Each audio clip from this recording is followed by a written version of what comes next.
Good afternoon and welcome to the IEP meeting for Christopher Davison. My name is Mackenzie Smith. I've been working with Christopher in several of his classes 2 days a week for the past 4 weeks.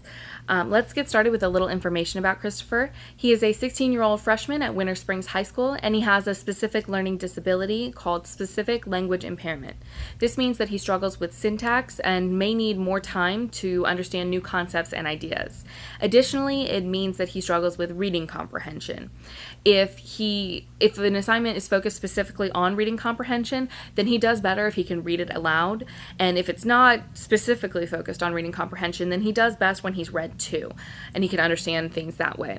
He's improved in terms of writing essays, mostly in terms of structure and organization rather than syntax, where he still struggles. And he also has been doing really well for one-on-one activities as well as in group work. Those are the areas where we've seen the most improvement. He plans on attending college with a basketball scholarship. As I said before, he's only a freshman, but he's already on the varsity team. And I've been told from many students and teachers that he's one of the best players that we have here at Winter Springs High School. So wherever he goes has to have a great basketball program. I've included information from several of his classes. The first is environmental science. His performance in this class has been increasing consistently from the beginning of the year to now, which shows that he's improving, which is excellent. He doesn't always complete his assignments in class, but he is able to take them home and finish them there, which the teacher allows for all the students, which is great for him. When he works in groups, he is more likely to finish his assignment or at least get a lot closer to finishing, but as I said, he can take them home and finish them.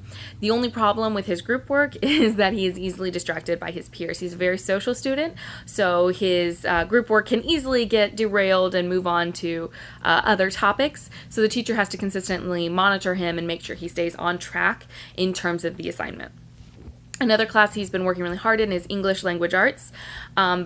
Because there's a significant amount of group work in this class, he does complete a fair amount of assignments, but I'd say this is probably the class with which he struggles the most because so much of it is reading comprehension and writing, which are two areas in which Christopher struggles.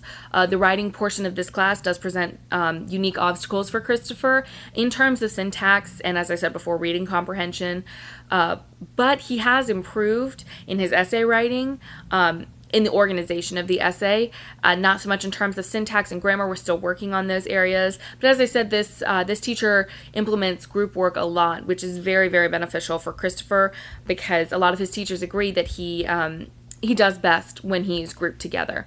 Another class I've included is mathematics. In this class, Christopher struggles with the interpretation of word problems, and he requires as much one-on-one attention as he can get from a teacher or from an advanced student there. Either one is really, really helpful for him. He tends to perform better orally than in writing, so when he can explain his thought process and his thinking, he tends to comprehend a lot better. I've included a graph of his progress, his improvement, so you can see where he's been. I started working with him around Unit 5, and I worked with him till Unit 7. Each of these units is about 2 weeks. And you can kind of see, I just went in, asked his teachers if I could take a look at his grades, and they're included here percentage-wise. You can see he has a steady improvement from the beginning of the year till now with a few fluctuations, a couple things he struggled with on their own, but he seems to be doing fairly well. I've implemented, and his teachers have implemented, several strategies to kind of help him, boost him, get him performing where he needs to be. And I've included 3 of these strategies here in this presentation. And with each strategy, I've included a link at the bottom so you can get more information. The link just kind of details what the strategy is, how to implement in a class. You can kind of get a feel for what he's working on. The first is grouping, which is also called using peer buddies, and it's a way of customizing the presentation of information. So when the students are grouped together, they can assist one another in understanding the material. So if Christopher doesn't get something just by reading, he can ask a friend, or he can read it aloud to his group, and that kind of also builds on his reading comprehension there in that way. All of his teachers agree, like I said, that group work has been really beneficial for him, and this is because Christopher has this knack for getting the most out of group works that he possibly can. So we group him heterogeneously with other advanced students, and he's able to somehow get more out of that interaction than some other students might. So this has been really, really helpful for him, and a lot of teachers have figured this out and have grouped him this way. So he's able to get the most he can out of it. The second strategy I've included is reading aloud. Depending on the class, this strategy can be really easy to implement, especially in classes like his English Language Arts and his environmental science classes, where group work constitutes a big part of that class.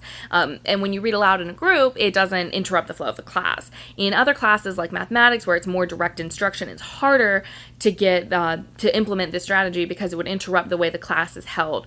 But it's especially helpful for Christopher because his language impairment affects his reading more than his speech. So you can sometimes see him when he reads something silently, he just doesn't get it. And if you ask him to read it out loud, something clicks the way it sounds, or he can relate it to other things, and he can really, really begin to comprehend this information. So reading aloud, I've found, has been a very, very successful strategy with Christopher. The final strategy is self-monitoring. And this is kind of a blanket strategy that we use to describe a lot of things, but the best way I've seen it implemented was through his language arts teacher. And in this class, his teacher allows the students to take their past tests, and they do corrections on it for a grade. And what they do is he passes out the tests without the answer sheets, and the students have to go through and reread the passages, whatever they are, and reread the questions. And then when they answer the new answer, they have to explain and justify their answer. And what this does for Christopher, it gives them extra practice on reading comprehension because he's able to go back and reread the passage, but it also helps him spend more time reading. So not just rereading the passage, but also the questions. He gets to look at them and say, okay, why do I think that this might be right? So it gives him extra time to consider each answer before having to justify it. And so I think that's been really helpful for him. And as I said before, the group work, I think, has been the most successful and in helping him improve. But these are just some ways that we hope to see we have seen him improving, and we hope to see him improve in the future. Thank you for taking the time to attend this meeting, and I hope to hear from you soon.